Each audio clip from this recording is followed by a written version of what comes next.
Hola, ¿cómo están? Esta semana es la semana del tema 15 y además es la semana del último cuestionario del cuatrimestre. Por eso queríamos explicarle cómo lo tienen que resolver. A diferencia de las otras ocasiones que ustedes respondían en función de la teoría abordada, en este caso elegimos algunos materiales de análisis, es decir, las preguntas que van a tener que responder dentro del cuestionario, algunas de opción múltiple y otras de verdadero o falso, van a estar basadas sobre el análisis de algunos materiales que les dejamos dentro del tema 15. Algunos materiales son para que los lean y otros son audiovisuales. O sea, antes de abrir el cuestionario, lo primero que tienen que hacer es dedicarse a abordar todo esto. Esta semana ustedes no van a tener reunión por Meet porque los docentes están terminando de corregir. Entonces, todo este material que les damos está pensado para el tiempo de la clase. Ustedes en el horario de la clase vean este video, después leen los materiales, ven los videos que les dejamos también de algunos discursos que seleccionamos y después también en el transcurso de la clase o un rato después o al día siguiente, siempre dentro de los márgenes que manejamos, respondan el cuestionario. Pero como sabemos que en algunos casos la comprensión en este caso de algunos textos que elegimos, de algún que otro discurso, pueden dar lugar a dudas o inquietudes para que no se zambullan solos en estos materiales, les preparé este video para que ustedes puedan tener idea con qué se van a encontrar. Siempre recuerden que nosotros podemos leer una página y pensarla como texto y también la podemos leer y pensarla como discurso. Si yo la pienso como un discurso, la pienso contextualizada. Esto tiene que estar siempre presente. La idea de discurso siempre, recuerden, es el uso de la lengua en un contexto determinado. ¿Con qué materiales se van a encontrar? Ustedes realicen la lectura de cada uno de ellos. Son muy simples, de lectura llana. Hay uno solo que tiene quizás algún vocabulario un poco complejo, pero lo van a entender perfectamente. Y antes de leer, quizás escuchar alguna que otra aclaración, espero que les sirva. Uno de los materiales que tiene para leer se llama Algo muy grave va a suceder en este pueblo. Y para empezar, ustedes tienen que entender que la literatura es un tipo de discurso y que yo puedo pensarla descontextualizada como texto o ponerla en un contexto y pensarla como discurso. Si yo pienso la literatura como discurso, me tengo que ocupar de qué mensaje quiso dar el autor y con qué intención y todo lo que rodeaba a las circunstancias de la producción de ese discurso.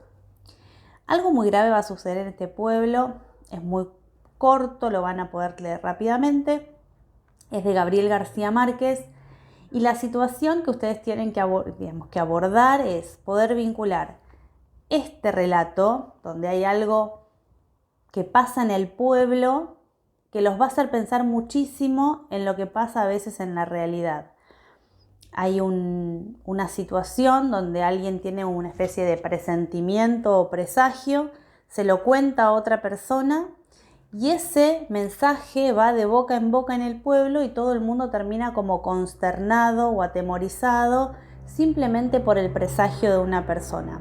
Todo lo que pase en ese pueblo va a ser consecuencia de esa idea inicial de una persona. Entonces, como muchas veces los discursos que circulan, cuando uno no tiene muy claro de dónde proviene, ¿no? La fuente, quién fue su enunciador, se generan situaciones donde hay malas interpretaciones. En algunos casos esto se da casualmente y en otros casos pasa porque alguien lo pensó así, ¿no? Porque alguien con una intención muy concreta larga a rodar algún tipo de versión para que, por ejemplo, la sociedad piense o actúe de determinada manera. Seguramente a ustedes se les van a ocurrir muchísimas ideas y van a decir, bueno, es exactamente igual a cuando pasa tal o cual cosa. Así que este es el primero. Algo muy grave va a suceder en este pueblo. Es muy breve y lo más interesante es que ustedes lo puedan relacionar con los contenidos que hemos leído. Perfectamente, esto seguramente los va a remitir a lo que vimos de los medios de comunicación o de las redes sociales. Recuerden que cuando hablamos de memes, hablamos del concepto de viralización. Decíamos, ¿no? ¿Por qué? Por ejemplo, para el ámbito de salud, la palabra viral es algo malo. En cambio, para lo que tiene que ver con las redes sociales, los memes, hablar de viralización es algo positivo. Entonces, en este caso hubo una idea que se viralizó dentro del pueblo, lo podemos decir así, se difundió dentro de todo el pueblo y esto generó un caos que ustedes luego van a leer. Pasa exactamente lo mismo en las redes sociales cuando circulan noticias que ahora quizás se titulan como falsas noticias o fake news, habrán escuchado este concepto, esta idea. Otro material que tienen para leer se llama La justicia de Don Frutos. Y acá, para entender desde el comienzo, sepan que es un relato de detectives, es literatura de detectives. Seguramente o leyeron en algún momento algo de que tenía como protagonista un detective que se llama Sherlock Holmes, que es un personaje muy conocido, o habrán visto alguna serie en televisión donde el personaje principal es un detective, que en general tiene un ayudante o un acompañante que no es muy lúcido y que con pequeñas pistas este detective, que es el más inteligente, el más sagaz, el más astuto, logra descubrir o resolver un delito o un crimen. En este caso el esquema es más o menos el mismo, solo que con una particularidad. Don Frutos, van a notar ustedes que tiene una expresión, digamos, tiene una manera de decir muy particular, utiliza variantes lingüísticas que tienen que ver con lo rural, con lo gauchesco. Ustedes lo van a notar rápidamente porque van a leer y van a decir, no, acá hay errores, esto no se escribe así. Bueno, está así porque lo que quiere representar el autor es que Don Frutos habla de esa manera, tiene esa variedad o esa particularidad lingüística. De este relato, en lo que quiero que centren su atención, primero en las variantes lingüísticas para que lo puedan notar, pero también en el mensaje que hay al final y que vean cómo aparece esta habilidad o esta inteligencia de Don Frutos para poner un poco de justicia dentro de una situación donde hay un grupo selecto y una élite que aparentemente quiere tener privilegios en cuanto a justicia se refiere, que exige cierto rigor en lo que tenga que ver con la justicia para ser aplicado a las personas humildes, pobres, y que en cambio pide excepciones para cierta clase social. Entonces es como decir, bueno, reglas para los demás y excepciones para nosotros. Esto del nosotros y el ellos lo hemos trabajado cuando vimos el tema de discurso y racismo, seguramente se acuerdan. Bueno, resulta muy interesante este relato. Luego hay un cuento que se llama El almohadón de pluma. Es de Horacio Quiroga. Seguramente recuerdan algún cuento que quizás leyeron en la escuela secundaria porque se suele leer. Cuentos de amor, de locura y de muerte. Se les puede sonar, por ejemplo, A la deriva, La miel silvestre.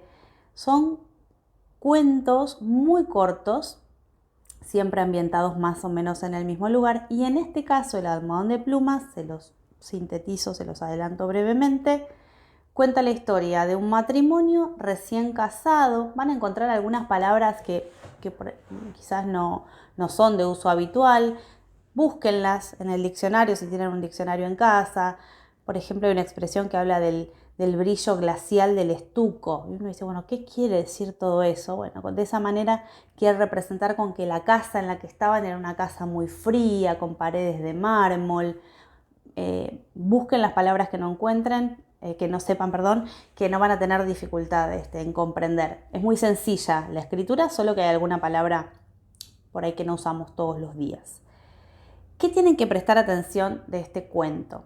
Si yo lo pensara simplemente como un cuento, digo, bueno, empieza de esta manera, a la protagonista le pasa que se siente mal, cada vez está peor y bueno, al final pasa tal cosa. Me quedaría con eso y lo estaría pensando como un texto. Pero en verdad, lo que nosotros les proponemos es que lo piensen contextualizado y que piensen las condiciones de producción de ese discurso. Hay una situación que se da con una almohada donde dormía Alicia, que es la protagonista, donde aparece una especie de insecto.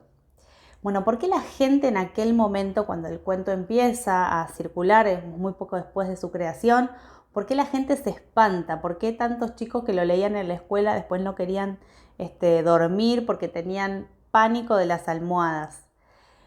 Porque en aquel momento era habitual que las personas utilizaran almohadas de pluma. Hoy por hoy prácticamente no, y si existen, tienen un montón de tratamientos realizados que impiden que quede dentro de la almohada ningún tipo de insecto ni nada que se le parezca. Pero en aquel momento muchas veces las almohadas se preparaban de manera doméstica y no era extraño que pasaran cosas similares a las que cuenta el autor en este cuento, ¿no? Por ahí con algún detalle muy de ficción, pero la idea esencial causaba tanto miedo porque en el contexto de producción de este cuento era habitual que las personas utilizaran almohadas de plumas que armaban de manera doméstica, casera, ¿no? Sin ningún tipo de tratamiento que le diera al tema de las plumas mayor higiene o asepsia. Piénsenlo así entonces. Y por último hay un cuento que tiene un nombre raro, se llama Esse est percipi, que quiere decir existir es ser percibido o ser es ser percibido. Este cuento tiene una particularidad. Si ustedes buscan la autoría de este cuento, dice que el autor es Honorio Bustos Domecq. Y en verdad es un nombre, un seudónimo, un nombre falso que se inventaron sus dos autores. Es un cuento de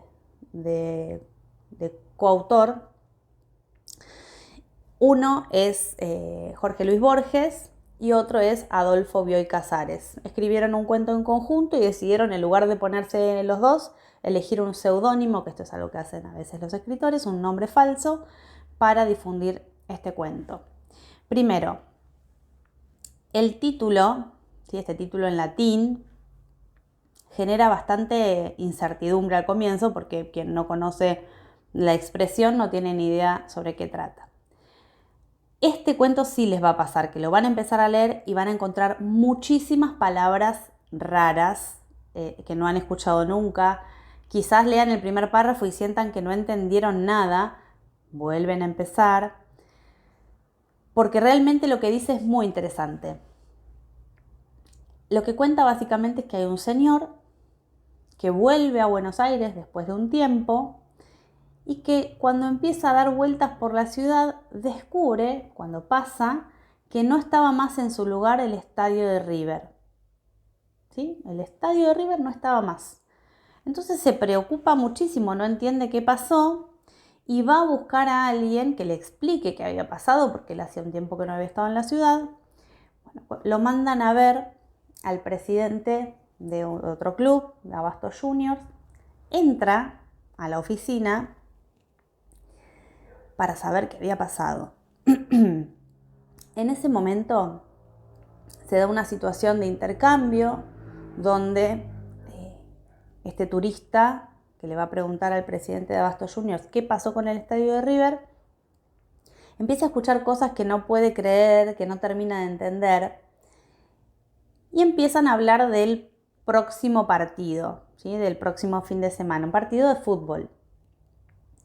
Ahí aparece otro personaje que es un locutor que se llama Ferrabás, que sería como ese Ferrabás, el locutor es la voz digamos, que la gente escuchaba en los relatos de fútbol de ese momento. Era una voz claramente identificable que todos conocían. En una parte dice, es la voz del jabón profumo, es porque además de hacer los relatos de los partidos de fútbol, era el mismo locutor el que hacía ciertas publicidades, entonces de ahí lo conocía este hombre que estaba investigando qué había pasado con el estadio de River.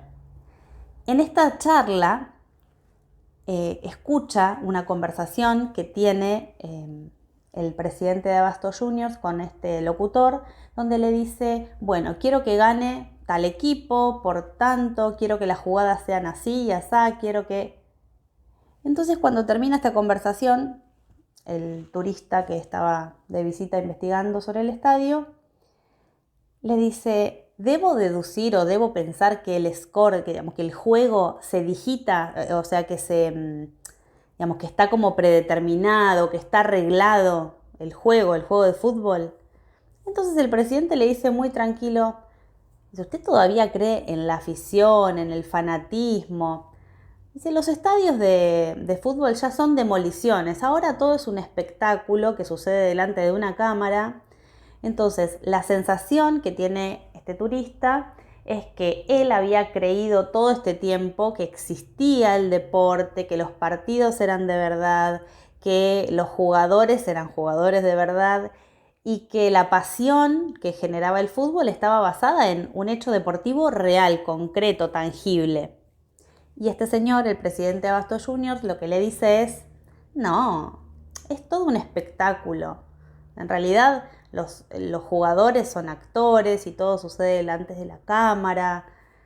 Y ahí a Don Domecq, o sea, este turista, se siente mal, se siente muy angustiado porque empieza a caer en cuenta que todo lo que él creía no era cierto y se preocupa por qué va a pensar la gente. Y el presidente de Abasto Juniors le dice, en realidad es mucho más seguro, la gente está en su casa, en un sillón, tranquilo, sin ningún tipo de preocupación ni de peligro. Entonces Domecq le jura que nunca va a decir nada, yo le prometo que nunca voy a decir nada. Y el presidente le dice, diga lo que quiera, total nadie le va a creer. Bueno, esta es más o menos la historia, ustedes lean el cuento. Quizás si lo leen de una sola vez y solos, probablemente hay cosas que queden como en el aire, pero teniendo esta primera idea seguramente lo van a poder leer sin problemas, es muy interesante. Y lo que queremos que piensen un poquito respecto de este cuento es cómo esto se relaciona con nuestro presente. Piensen todas las cosas que pasaron a ser virtuales en medio de la pandemia. Piensen cuántas cosas que vemos en televisión y que las consumimos en televisión o en las redes, que las consumimos considerando que son la verdad o una realidad, y en verdad son montajes, puestas en escena, construcciones, ¿sí? Muchas veces son construcciones que uno consume en la ingenuidad del espectador.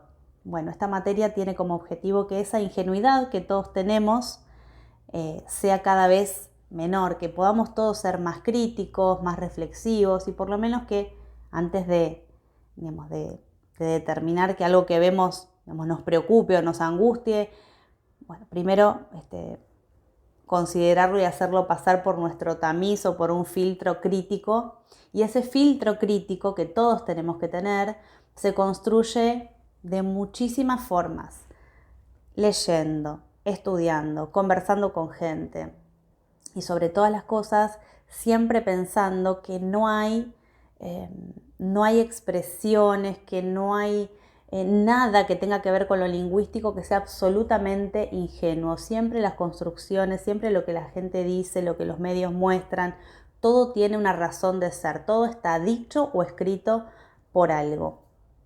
No se trata de vivir en una lógica conspirativa o siempre desconfiando del otro, pero sí ser muy críticos y serenos al momento de interpretar. Hay una parte al final del cuento donde Don Domecq le dice, bueno, pero ¿y entonces la conquista del espacio? Y el presidente de Abasto Juniors le dice, no, es un logro cientificista, como que era una coproducción yanqui soviética. Le da a entender que también era un montaje un montaje fílmico y no la realidad. Bien, hasta acá entonces todo lo que tiene que ver con los textos. Bueno, y además tienen dos materiales audiovisuales, que son dos discursos sobre el mismo tema. Uno es del 2019, otro es de este año, de apenas hace un par de semanas. Uno les va a sorprender bastante más, se van a reír un poco y van a sentir que es una película de ciencia ficción. El primero es un adolescente que en 2019, en la cumbre del cambio climático, habló delante de un montón de adultos y que se plantó en una posición de clara y franca denuncia, y ella tomó de alguna manera la representación de los jóvenes. Y ahí presten mucha atención en esto del nosotros y el ustedes. Ella lo va a decir permanentemente, nosotros y ustedes. Bueno, ¿a quién se refiere ella cuando dice nosotros? ¿Y a quién se dirige o a quién se refiere cuando dice ustedes? Ahí van a poder identificar claramente, aplicando la teoría de la enunciación, los deícticos de persona, que están muy claros. Es un ejemplo muy bueno para que ustedes puedan escuchar cada vez que dice nosotros y que dice ustedes. En una parte ella dice, no debería estar aquí arriba, sin embargo todos ustedes vienen a nosotros en busca de esperanza. ¿Cómo se atreven? ¿No? Estas son algunas de las cosas que dice. Si ustedes prestan atención, ella dice, bueno, yo no debería estar aquí arriba, haciendo referencia al lugar, a la especie de escenario donde está. Entonces, ese aquí arriba depende del lugar donde ella lo dice. Ustedes recuerdan que vimos las huellas dentro de la teoría de la enunciación, vieron deícticos, vieron modalizadores, vieron subjetivemas. Bueno, empiecen a afinar el oído y a ver si se dan cuenta, si encuentran alguna de estas huellas en esos 4 minutitos que dura el discurso que seleccionamos. Y también hay otro que les dejamos, que es más cortito, donde quien se manifiesta en una asamblea de la ONU es un dinosaurio. ¿Sí? Como recurso, como una manera de llamar la atención, generaron una situación donde había una especie de una asamblea y aparece de la nada un dinosaurio que, que le habla a la humanidad. Primero, desde lo audiovisual también observen que hay una parte donde da la sensación que la cámara está puesta en los ojos del dinosaurio. Se llama cámara subjetiva, cuando yo espectador siento que estoy en los ojos, en este caso del dinosaurio que se está desplazando por la sala. Escuchen lo que dice y nuevamente presten atención al nosotros y al ustedes. Bueno, ¿a quiénes se refiere cuando dice nosotros y a quiénes se refiere cuando dice ustedes? Por ejemplo, dice en un momento, nosotros tuvimos un asteroide, ¿sí? Ustedes humanos dejen de poner excusas, ¿es ahora o nunca? Bien, claramente se repiten las expresiones nosotros y ustedes, pero con referencias distintas. Y acá me parece que queda claro que cuando vimos, por ejemplo, cuando vimos en la teoría de la enunciación y decíamos, bueno, cuando pensamos si una palabra es una huella de subjetividad o no, siempre tenemos que prestar atención si esa palabra significaría lo mismo en cualquier contexto. ¿Sí? Si estuviéramos en una reunión de docentes y alumnos y de este lado estamos sentados los docentes y del otro lado están sentados los alumnos, si yo dijera, bueno, no, porque nosotros lo que les queremos decir es que, ahí está claro, ese nosotros refiere a los docentes. Pero sin embargo, si quien dice nosotros es uno de los alumnos que está sentado del otro lado, ese nosotros va a significar nosotros, todos los alumnos. Así que esa es la propuesta que les hacemos con estos dos discursos, que son breves. Escúchenlos, miren atentamente, observen todo, las posturas, los gestos, los tonos, los silencios. Recuerden que al momento de dar un discurso es muy importante el silencio. Y sobre todas las cosas queremos que noten que son dos discursos muy cortos, pero no por eso dejan de ser contundentes. ¿Sí? Esto los hace sumamente efectivos. No sé si escucharon alguna vez la frase de lo bueno, si breve, 2 veces bueno. Bien, en el caso de los discursos muchas veces la extensión, cuando es excesiva, hace que el auditorio pierda atención, se distraiga o pierda el interés. Entonces un buen discurso bien estructurado no necesita ser tan extenso para ser efectivo. Esperamos que todo esto les sirva. Creo que con estas aclaraciones y después de leer los materiales y de ver los 2 discursos que están en formato audiovisual, van a poder sí sentarse a resolver el cuestionario sin ningún tipo de inconveniente. Bien, hasta acá entonces este video. Cualquier duda que tengan, le mandan un mensajito por el campus virtual a sus docentes que van a estar respondiendo.